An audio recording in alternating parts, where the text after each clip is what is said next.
recharge with the sunroof, but overall, a very nice, stylish interior. Let me know what you think in the comments of the design of the interior. Now let's get this thing out on the road and see how it drives. Alright. Now that we're behind the wheel of the C40 Recharge, we get to see how it drives. Now, again, have that one pedal driving activated. So it might take me a little bit to getting used as the first car driven with a true one pedal driving, so you might see some bobbing and weaving going on here. But it is pretty easy to get used to, and you just kind of modulate some of the gas pedal and letting off as your brake pedal, which is just a very strange feature, especially when you see a car coming in your direction. But throughout this test drive, we're going to take it around the block here down to a dead end. We're going to get turned. Turning to wow, a turning circle test for those of you city goers who are, going in and out of the city or maybe even live in the city. We could test for you to see what the turning circle is like in case you're in out of parallel parking spots and things like that.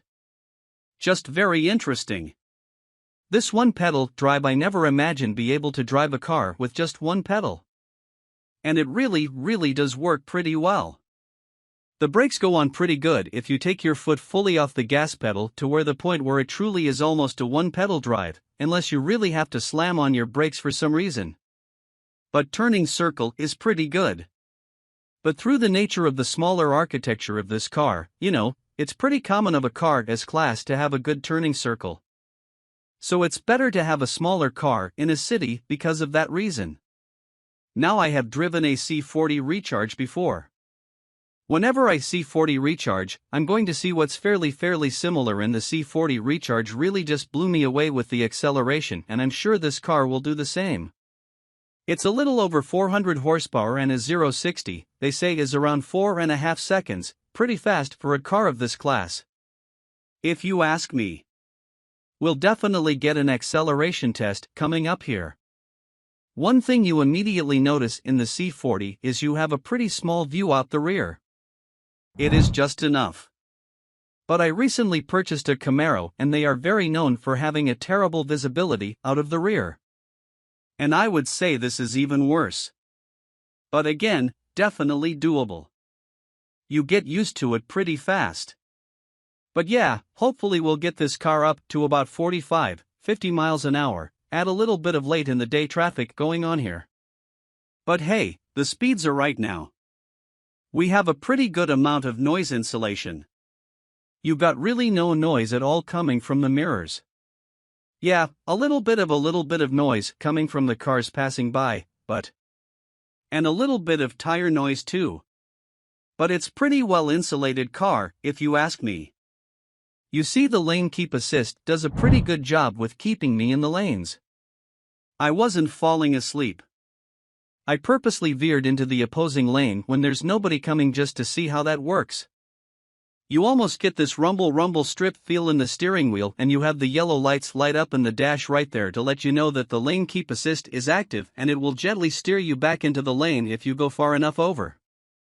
Just a very interesting feeling, keeping your foot still on the gas pedal, but slowing down, as you can tell them. Not too seasoned in the EV segment. Taking it right out of this back road here, we'll get an acceleration test. We'll kind of get it from 25 miles an hour and we'll punch it and see how fast get up to 60. We got 25 right here, and that's a lot of fun.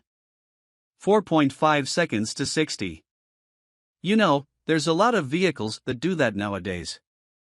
But electric just feels different. It's just instant. You're not waiting for a transmission or anything. It just gets going fast, very fast. And a really rough road here. I'm not quite sure why they did this sort of reclaimed pavement over there. But as you can hear, it's a lot quieter on this segment of the road, just a super solid structure to this car. You could feel it. Very nice ride. But just extremely solid. Going over the bumps, it feels like, the car is just bolted together. Very good. And then it's a pretty comfortable ride, suspension is obviously more on the comfort side. There's really no modes, driving modes.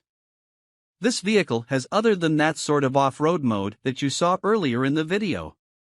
But just kind of one mode does it all, comfort, dynamic, anything like that. It's just very silent and brisk acceleration. It's a one-pedal drive just seems so unnatural. This is the second time I've driven a car with the one-pedal drive, but I'm still not used to it.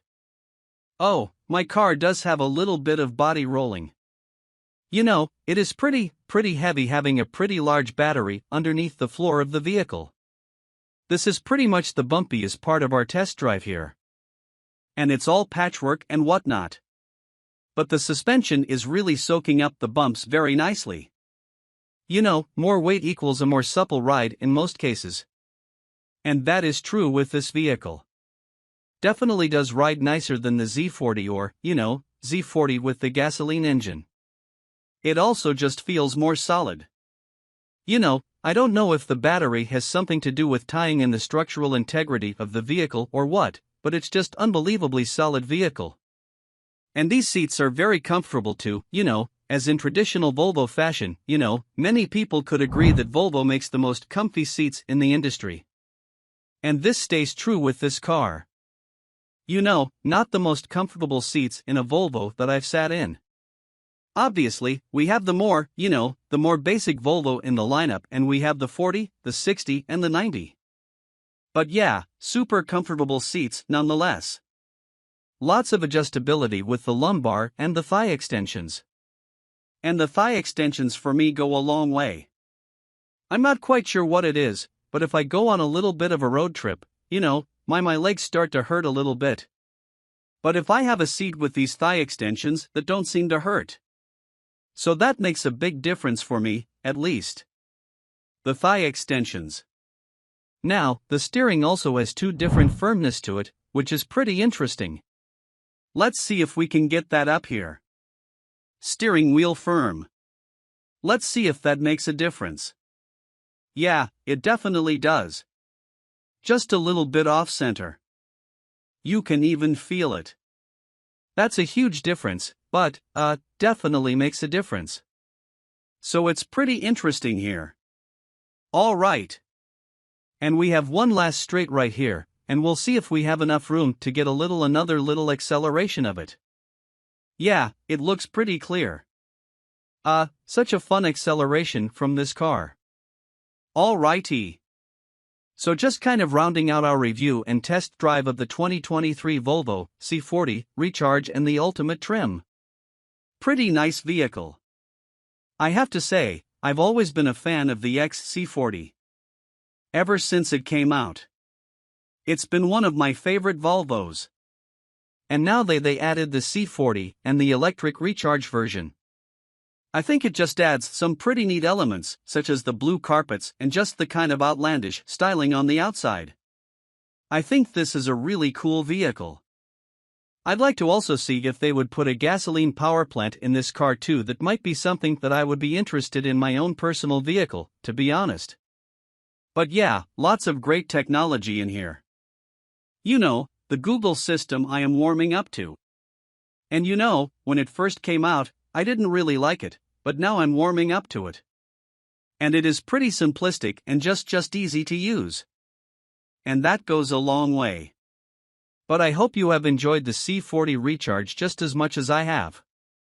And I also hope you stay with us here at Ty Drives for more videos just like this one. Hyundai has been revamping its lineup of SUVs as of late. Just about everything is a recent addition, including the extra-small Venue and three-row Palisade, or has been redesigned. Now, for 2022, it's the Tucson's turn.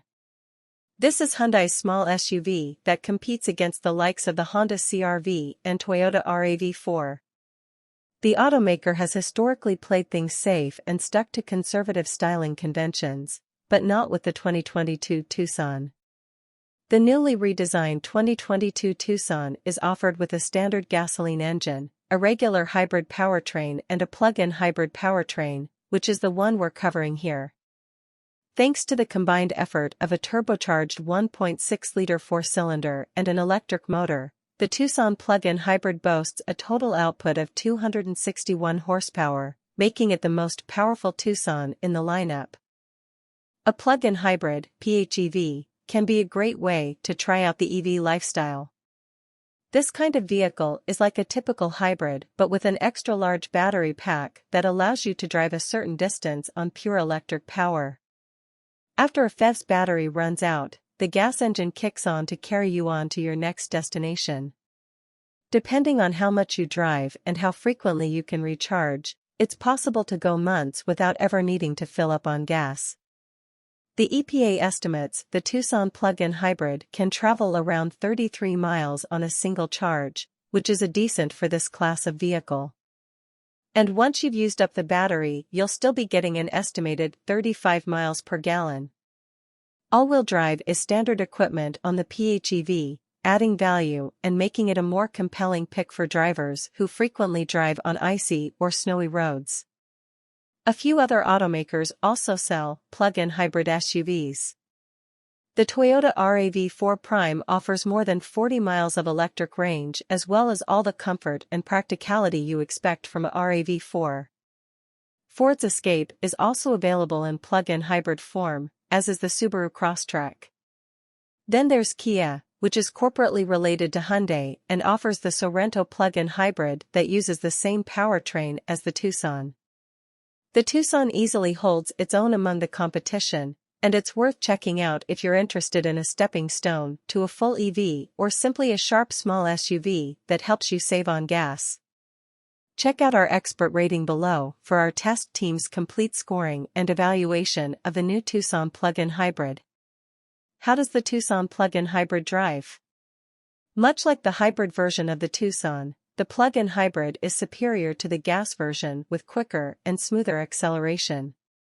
Our test vehicle accelerated from 0 to 60 miles per hour in 7.6 seconds, which is an average time for a plug-in small SUV. When traveling on solely battery power, the Tucson PHEV's electric motors are strong enough to get it to highway speeds without kicking on the gas engine most of the time. Pressing the accelerator aggressively will fire up the engine, though it quickly shuts off when its added power is no longer needed. The transmission downshifts quickly when called upon. The Tucson plug-in hybrid suspension is well-tuned, offering comfort in most day-to-day situations while keeping body roll mostly under control. There isn't much feedback from the steering wheel, but the crossover is quick to respond to inputs and it's easy to track straight on the highway. The plug-in hybrid does have a sport mode that turns on the gas engine all the time and makes the steering heftier, but the engine drone gets annoying after a while. The less aggressive drive modes are more suitable for most situations. The brakes work smoothly and also provide good emergency stopping power. How comfortable is the Tucson plug-in hybrid? The front seats offer good support and enough adjustments to find a comfortable position, though some drivers might prefer more telescoping action from the steering wheel. The back seat offers several recline angles and a long seat bottom cushion, so adults can be comfortable back there even on longer trips. The available front seat ventilation is a welcome feature for hot days. Also helping to cool you down quickly is a great climate control system.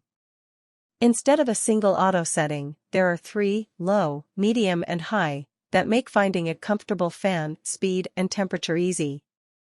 There's also a diffuse mode, which keeps the cabin at a set temperature without blowing air directly on the passengers and lowering the fan noise considerably. How's the interior? In its redesign, the whole Tucson lineup moved to touch-based controls for the climate and multimedia systems. Operating the controls is more complicated than it should be, but the controls are responsive and easy to reach from the driver's seat.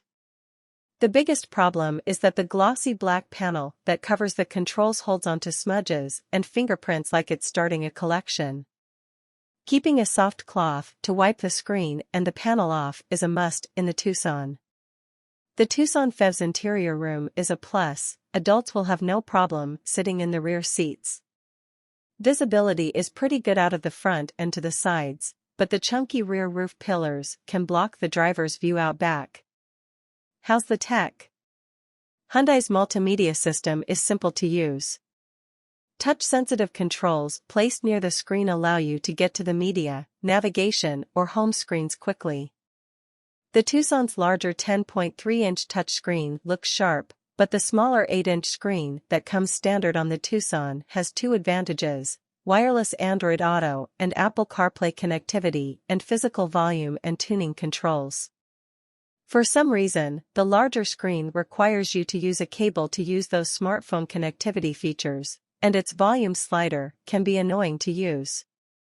The Bose audio system is an upgrade over the standard 6-speaker setup, but it's not especially impressive. The advanced driver assist features in the Tucson plug-in hybrid are great. The highway driving assist system keeps the vehicle centered in the lane without bouncing it between the lines, and the adaptive cruise control works smoothly to accelerate and slow down with the flow of traffic. It doesn't add too much steering effort either, making it easy to override the system when needed. The limited model also features a blind spot warning system that will display a live view of the Tucson PHEV's blind spot on either side when the turn signal is activated. How's the storage? The Tucson plug-in hybrid's larger battery takes up some cargo space. There's 31.9 cubic feet available behind the rear seats compared to 38.7 cubic feet in other Tucson models. But it's enough to be helpful for grocery runs and the like. The 60/40 split rear seats can also be folded down from the cargo area via a convenient pair of latches on either side of the cargo space, and that expands cargo room to 66.3 cubic feet. Up front, the Tucson PHEV has a few useful storage nooks and a small bin below the climate controls that also houses the wireless phone charger. The central bin is pretty large, but there isn't a convenient place to store a purse or bag, so those may end up on the seat or the floor. For those with young children, the Tucson PHEV has easy-to-access lower seat anchors and 3 upper anchors, one for each rear seat. There is enough room as well to fit any type of car seat without too much trouble, though to fit a rear-facing seat comfortably, the passenger may have to scoot forward slightly, but not so much as to be uncomfortable. How's the fuel economy? On our testing route, the Tucson PHEV logged 29.3 miles of range using just battery power. That comes in short of its EPA estimated 33 miles of electric-only range, but it's still enough range to turn short errands or most commutes into gas-free affairs. The Tucson PHEV kicks over to hybrid mode with 15% of its battery remaining, and once that happened we averaged 37.2 miles per gallon for the rest of the route, which beat its EPA estimated 35 miles per gallon combined. Is the Tucson plug-in hybrid a good value? The Tucson plug-in hybrid commands a large price premium over the regular Tucson and the Tucson hybrid as well, a difference that's harder to make up as the PHEV no longer qualifies for a federal tax credit as of this writing. The more you can use the PHEV solely on electric power, the quicker your costs will be recouped, but it will take time. Solid build quality and a strong feature set make the Tucson PHEV feel like it's worth its price on most occasions, and since it's a Hyundai, the robust warranty adds to its value proposition as well. Powertrain and battery components are covered for 10 years per 100,000 miles, and it comes with 3 years/36,000 miles of free scheduled maintenance. The Tucson plug-in hybrid goes about its business without fuss and leaves the driver feeling satisfied but not wowed. Its styling will be hit or miss. The exterior is covered in angles and creases that give the crossover vehicle a crinkly wrapper. Those grille-integrated daytime running lights give it an interesting visual signature at night, but at its core, the Tucson PHEV is exceedingly practical transportation. Which Tucson plug-in hybrid does Edmunds recommend? We think the SEL is well enough equipped for most buyers. It has a full complement of driver aids and plenty of convenience features. But there are no option packages available for the SEL, so if you want that panoramic sunroof and upgraded audio system you'll have to pony up for the limited Hyundai Tucson plug-in hybrid models. The 2022 Hyundai Tucson plug-in hybrid is a small SUV available in two trim levels, SEL and Limited. The Tucson combines a turbocharged 1.6-liter four-cylinder gasoline engine and a 13.8 kilowatt-hour battery powering an electric motor to produce a total output of 261 horsepower, and 258 lb-ft power gets sent to all four wheels through a 6-speed automatic transmission. Feature highlights include: SEL comes well equipped with features such as LED exterior lighting, keyless entry with push-button start, Android Auto and Apple CarPlay smartphone integration, wireless connectivity for both, power-adjustable driver's seat, heated front seats, dual-zone climate control with rear passenger air vents, 8-inch infotainment touchscreen, 6-speaker audio system, 4 USB ports, 2 in front, 2 in back, household-style power outlet. It also comes standard with many advanced driver aids, including automatic emergency braking, warns if a front impact is imminent and applies the brakes if you don't respond in time. Driver attention warning, issues an alert if sensors determine you are becoming fatigued.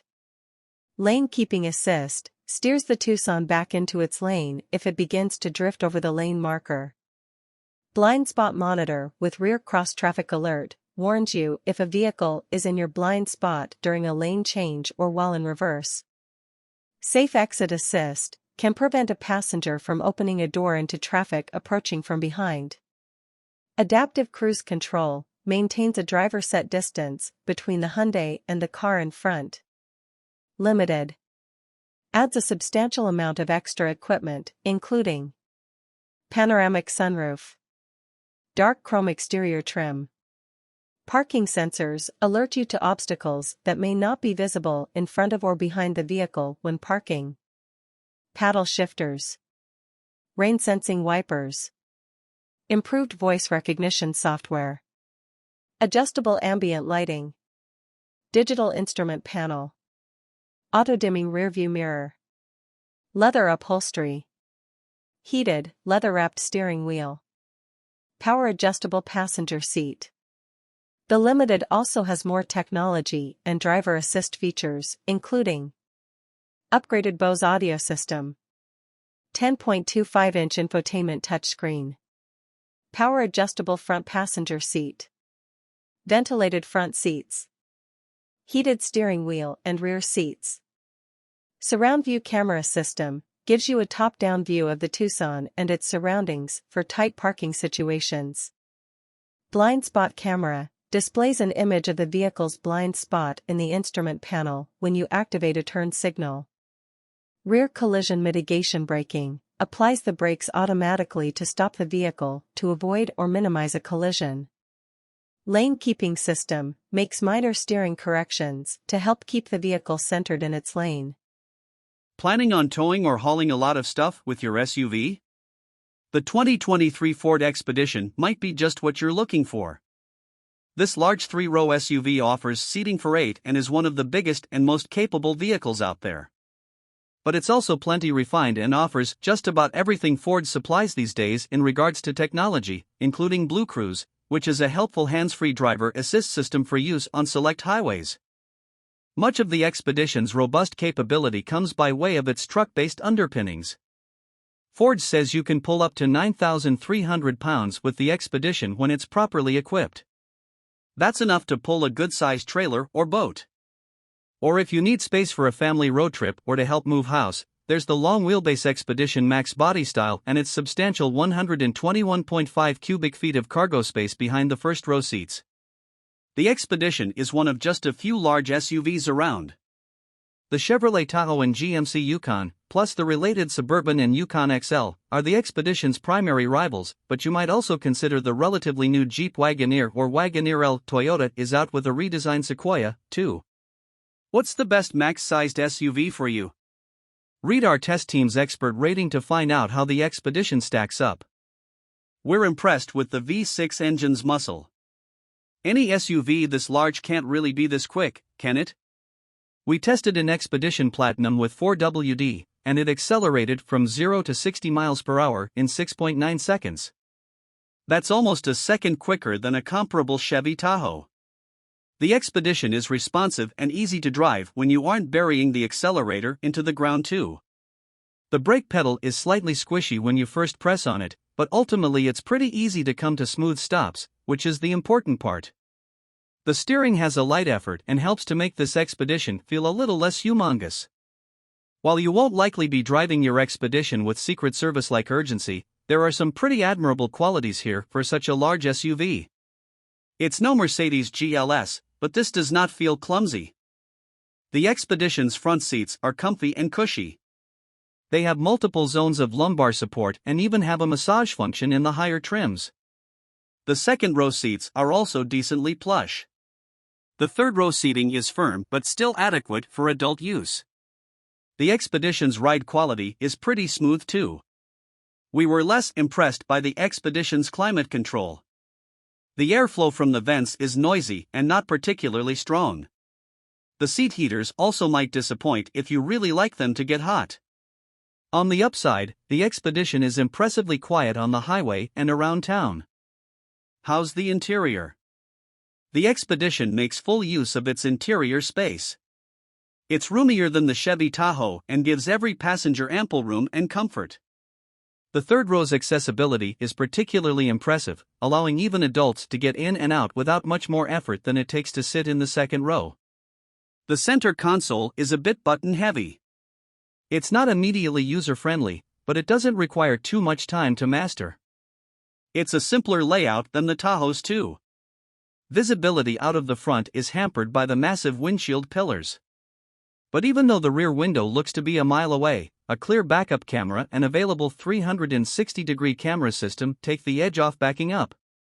Ford's Sync infotainment system has come a long way over the years, and the newest iteration is pretty user-friendly. The navigation system does look a bit dated but offers pinch-to-zoom functionality, helping to make it quick and easy to use. Our test vehicle's 12-speaker Bang & Olufsen audio system made good use of the Expedition's large cabin, providing both power and clarity. The voice controls are basic and can help with simple functions. Android Auto and Apple CarPlay smartphone integration systems come standard with wireless connectivity. The Expedition's advanced driver aids, such as adaptive cruise control, work fine but aren't quite as full-featured as those in some rival SUVs. The Expedition has a listed cargo capacity of 20.9 cubic feet behind the third row, 57.5 cubic feet behind the second row and 104.6 cubes max. That's less space than its direct rival, the Chevy Tahoe. But the Expedition's extra spaces for all your knickknacks, plus its flexible seating arrangement, more than compensate. The Expedition is also a good vehicle for hauling little kids around. It has easy-to-access anchors for safety seats plus lots of room to fit rear-facing seats. Towing capacity is great with a maximum capacity of 9,300 pounds when properly equipped.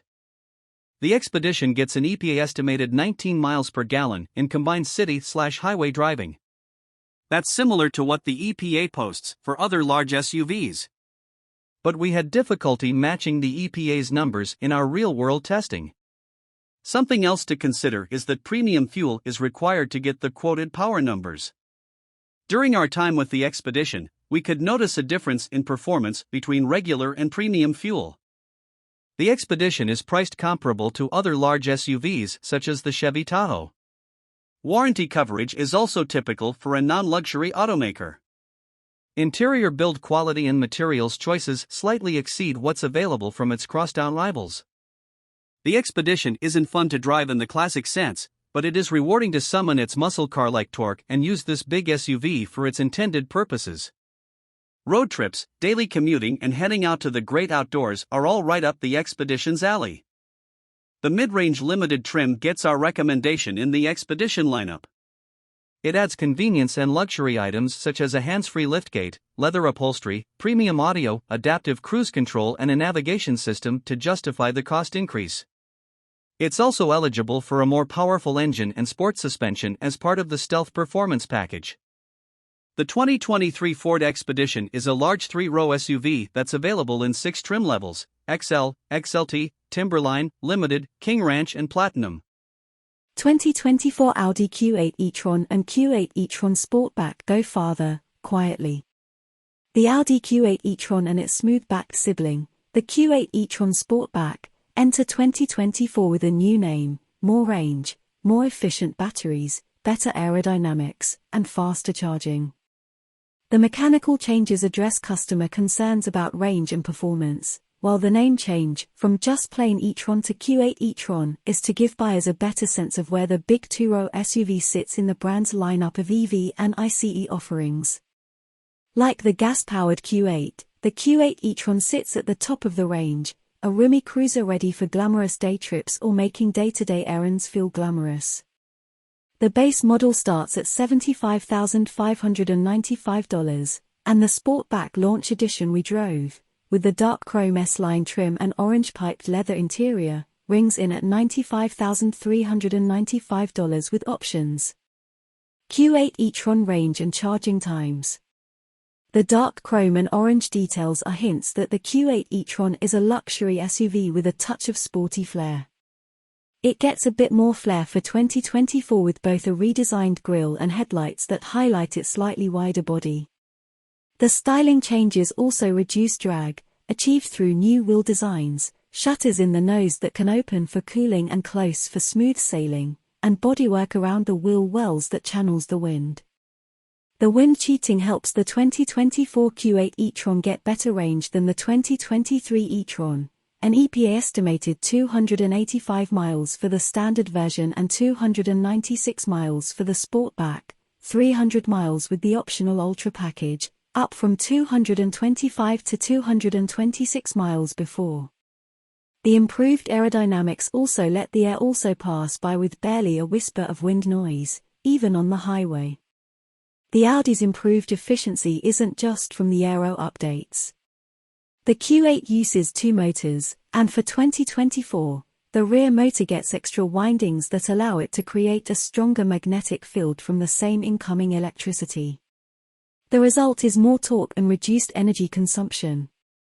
Couple that with a higher capacity battery, 106.0 kWh compared to the outgoing 86.5 kWh pack, and you get more range. Recharging times have also improved.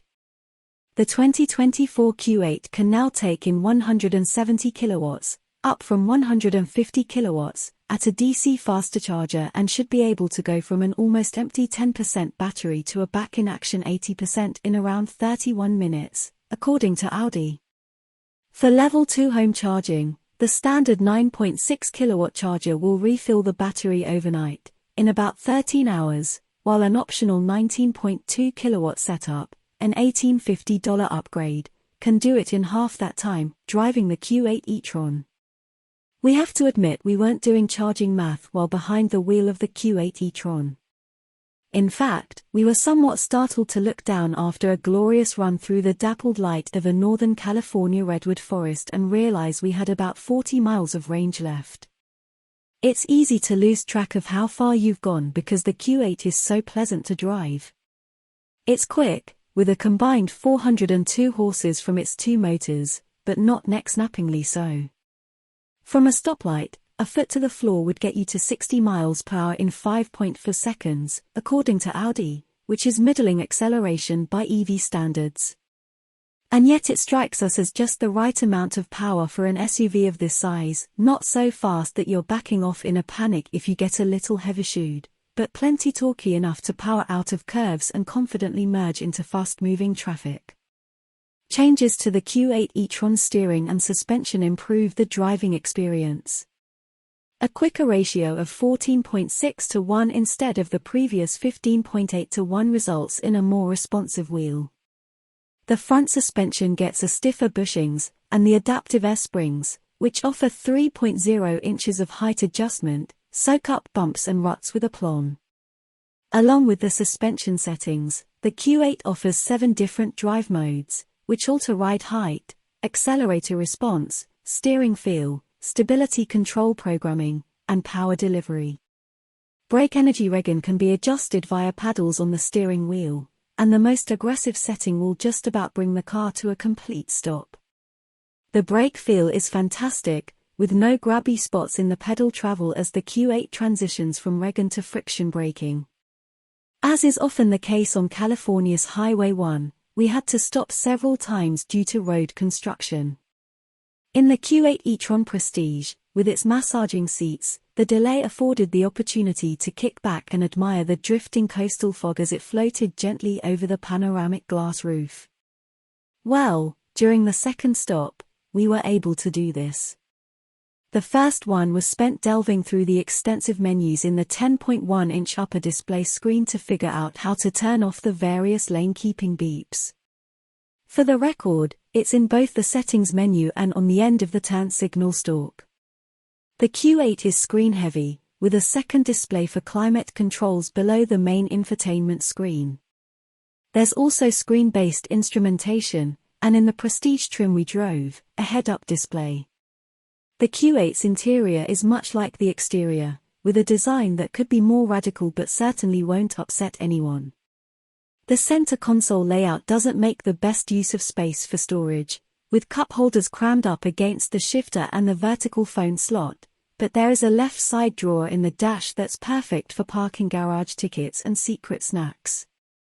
Human space is excellent, the seats are comfortable both front and rear even in the sloped roof Sportback.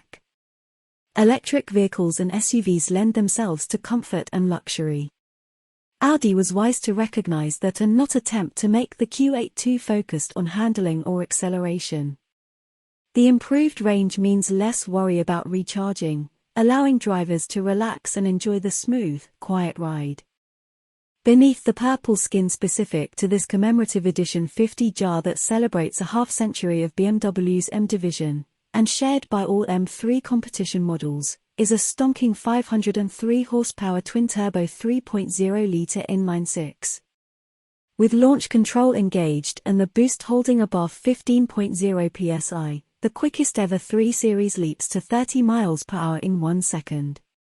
The scoot to 60 miles per hour takes 2.8 seconds, and the quarter-mile passes in 11.0 seconds at 124 miles per hour. All-wheel drive comes standard on the Edition 50 jar and can be had on any other M3 comp for $4,000. It adds roughly 150 pounds to the curb weight, but the additional traction helps the 50 jar clobber its rear drive counterpart by 0.7 and 0.6 second in the 60 miles per hour and quarter-mile drags, respectively. The beauty of the competition's X-Drive mode is that it offers the best of both worlds. All-wheel drive for supercar-grade acceleration and decoupling of the front axle to enable a rear-drive mode for power oversteer shenanigans. Moving away from the world of dynamic insanity, when the drive modes are left in their softest comfort settings, the M3 Competition X-Drive is a livable place for daily consumption. The sharpest impacts reverberate up forged 19-inch front and 20-inch rear wheels and through the $4,500 carbon fiber buckets. The super supportive seats are somewhat tricky to enter and exit yet provide a surprising amount of comfort. As with all 2023 3 Series, the M3's interior is treated to BMW's curved display that incorporates a 12.3-inch digital instrument cluster and a 14.9-inch touchscreen infotainment system. The iDrive 8 operating system replaces most of the physical buttons for the HVAC and radio controls with a not-so-intuitive infotainment menu structure. Fortunately, iDrive 8.5 rolls out this summer, and BMW promises to solve these teething issues by improving the layout. Perhaps the fact that this 5-seat sleeper returned 27 miles per gallon on our 75 miles per hour fuel economy test is enough to forgive iDrive's shortcomings. More on the BMW M3 starting at $83,595, the M3 Competition X-Drive delivers astounding performance for the money.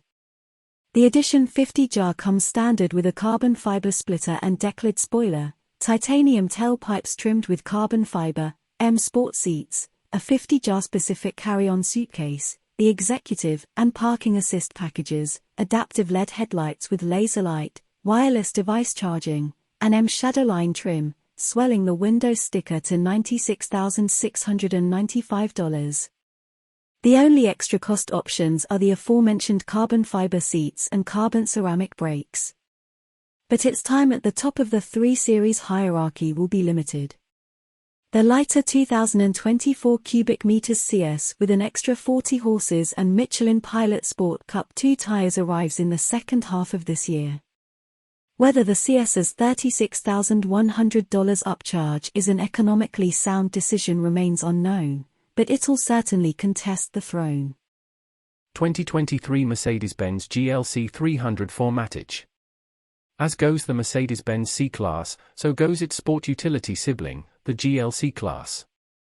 Benz's compact executive sedan received a comprehensive makeover for 2022, adding a 48-volt mild hybrid system to the powertrain and overhauling the looks, the cabin, and the tech therein.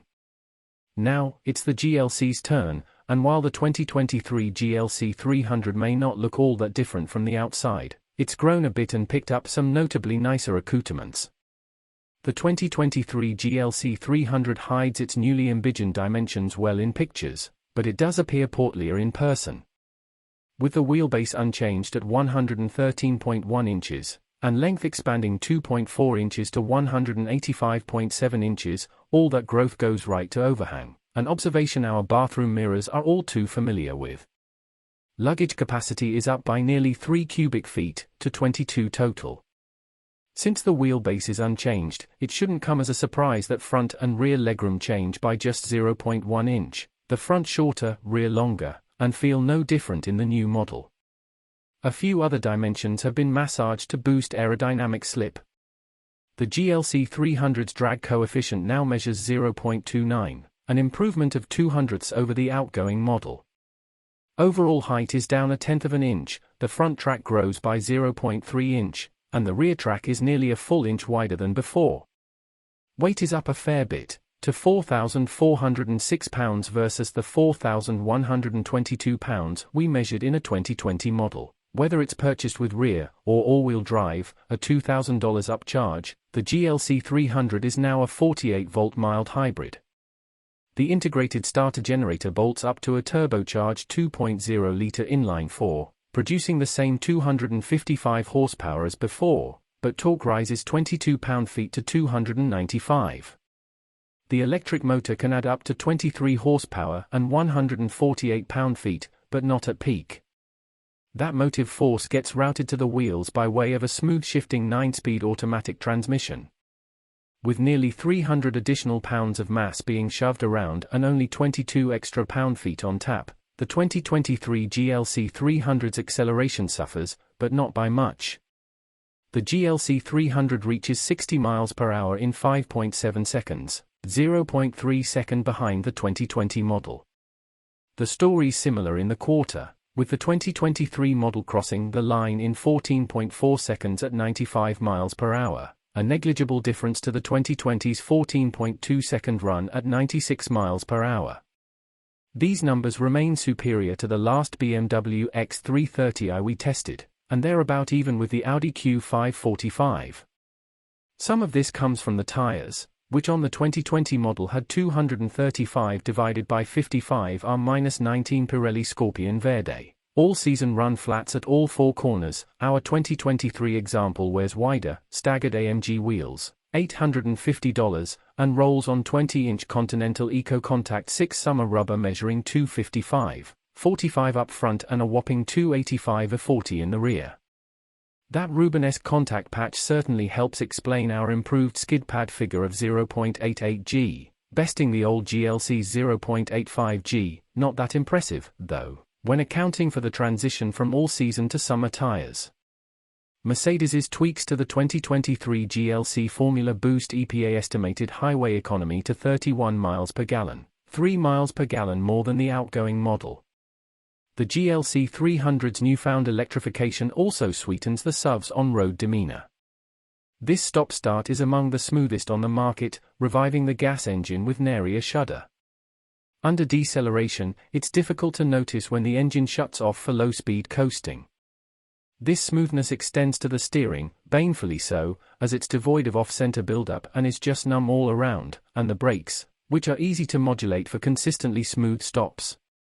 The remaining parts of the Merc's driving experience would be best summed up as sport adjacent.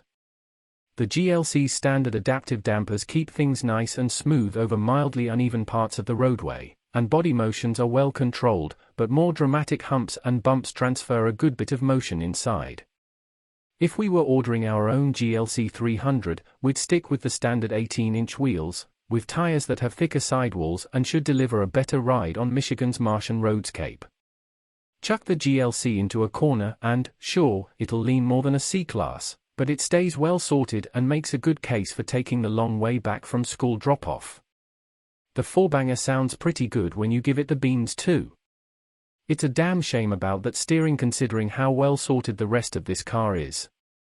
If your commute has more traffic lights than curves, you're in luck, because now you can appreciate just how much better the GLC 300's interior is. The waterfall-like center console shape remains, but the rest has been revamped to match the style found in other Mercedes vehicles, and it works well. Our sample GLC's dashboard was covered in natural grain blackwood with aluminum strips, $200. The steering wheel has been upgraded with a sharper design, but fans of physical buttons will find very few anywhere inside, a point of occasional frustration, as the capacitive directional pads on the steering wheel spokes are way too easy to activate by accident. The panoramic roof, $1,500, features a thinner cross strut too, not that anyone would notice. Do you love screens? Well, the GLC is a modern Mercedes, so you'd better. The old model's deep-gauge binnacle has been trashed in favor of a 12.3-inch display with multiple layouts, and the capability to display a full navigation map. The 11.9-inch standard center touchscreen runs the latest iteration of MBUX infotainment software, which is responsive, sufficiently easy to navigate, and includes wireless smartphone mirroring. The center display will pick up and reflect greasy fingerprints like nobody's business. So take your preschool instruction to heart and wash your hands often. While the GLC 300 4MATIC's $50,250 base price is in line with the segment, things can get expensive in a hurry. We're staring down an as-tested price of $65,950. Some of that comes from the top Pinnacle trim's $4,450 price bump, but standalone options sure aren't cheap either. More aggressive AMG line styling will set you back $3,450, although the Night Package's blacked-out trim only adds $200 to the bottom line.